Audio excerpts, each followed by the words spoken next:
Ryan Russillo, who hosts a very good podcast on The Ringer, Dual Threat, he was on Scott Van Pelt's show on Friday, and he was talking about a feeling around the league, which he had just heard from different people. And I've heard the same thing, and I know you're wired in and you've probably heard it too, that the younger generation isn't as enamored or psyched or excited to go join forces with LeBron as maybe the general public thinks. And that the fact that nobody kind of fought their way to go to LA with him this summer maybe meant something more than we gave it credit for. What's your take on this whole thing? Well, I think this is a really relevant question. And I asked Kevin Love, I did a story a couple weeks ago where I asked Kevin Love about it. Now, Kevin Love was on the record. He was aware he was on the record.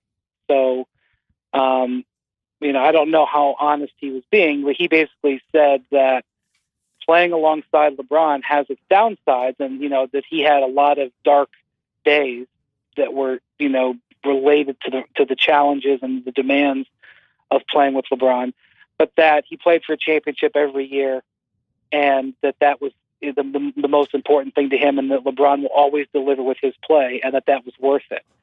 The way I phrased the question to him was very straight. I just said, if a star player comes to you next year and says, next summer, and says, what is it like to play with LeBron? What are you going to tell them?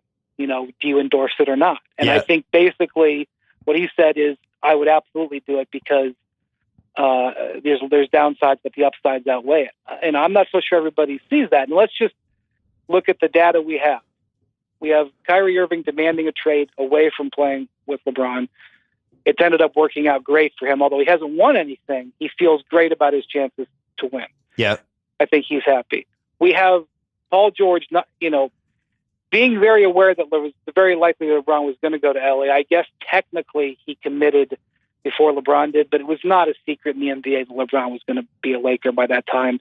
And while I don't think LeBron was communicating with Kawhi, I do think Paul George knew what LeBron's general intentions were. But Paul George had a chance to play with LeBron and passed. And it was in some ways a great opportunity for him because he could have come into LA and not had all the pressure of having to deliver. Now, being the second fiddle on LeBron team has its own pressures, but had he signed with the Lakers by himself and been the sole guy, he would have been expected to carry them in a way that wouldn't have been the same. So I thought it was kind of an ideal situation, but yet he passed as well.